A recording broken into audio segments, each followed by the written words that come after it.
my sensation. It's a treeless saddle. It's got a lot of foam to it, so it's not like flimsy like a lot of the treeless saddles. Plus it has a mosquito pad made specifically for it.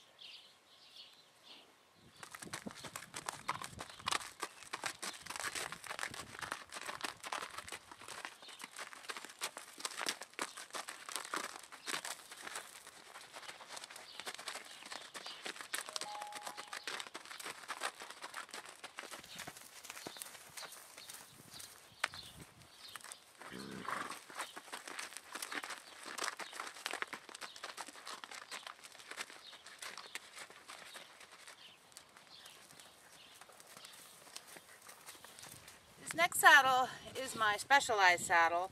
I don't know if you know anything about Specialized saddles, but the tree, you attach to the tree these shims which become part of the tree. This is like Andi's shim, and they're different thicknesses.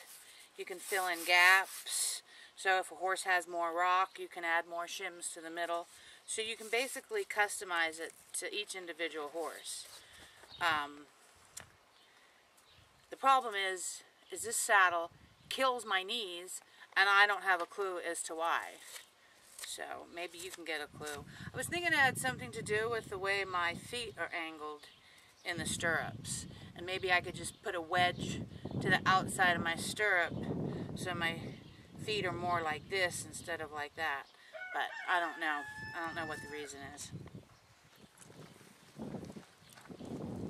The nice thing about this saddle is when I fit the shims to it, I can lift the flap and I can see exactly how it fits the horse, all the way from the withers to the rump under here.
Alright, this is the saddle I usually ride Andi in.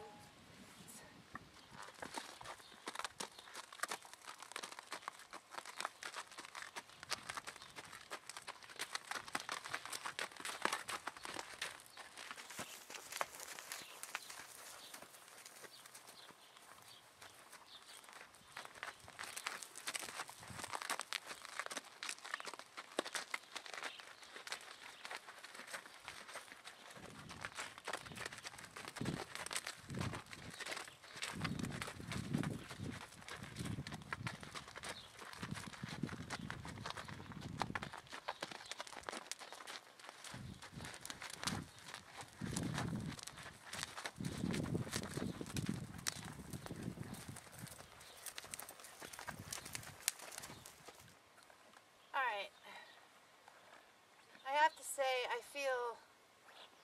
most uncomfortable in this saddle that I ride Andi in.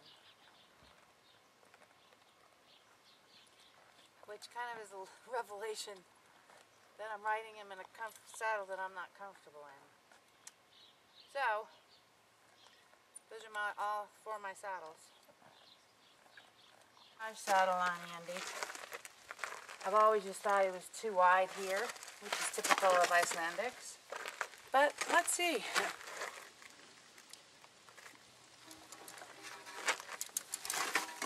Apply.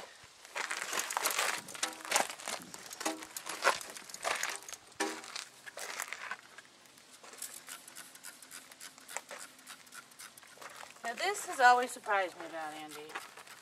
For as much as he freaks out, and for as many horses that freak out over fly spray, he could care less about fly spray.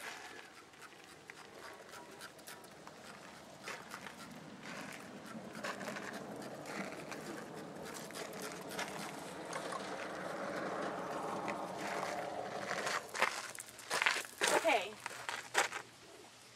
Well, I kind of like the fit, actually. I thought it was going to be too narrow here. And I mean, I can get my hand down there. See how he walks in it.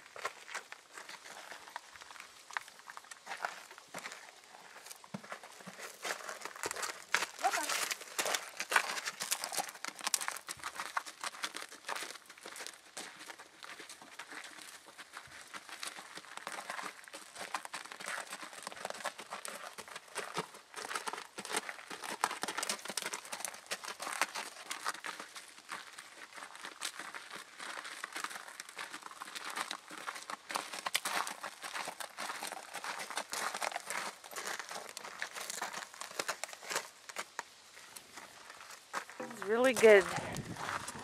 I can get my hand all the way practically down to the back. So I can kind of feel along the edges. And this is girthed up too.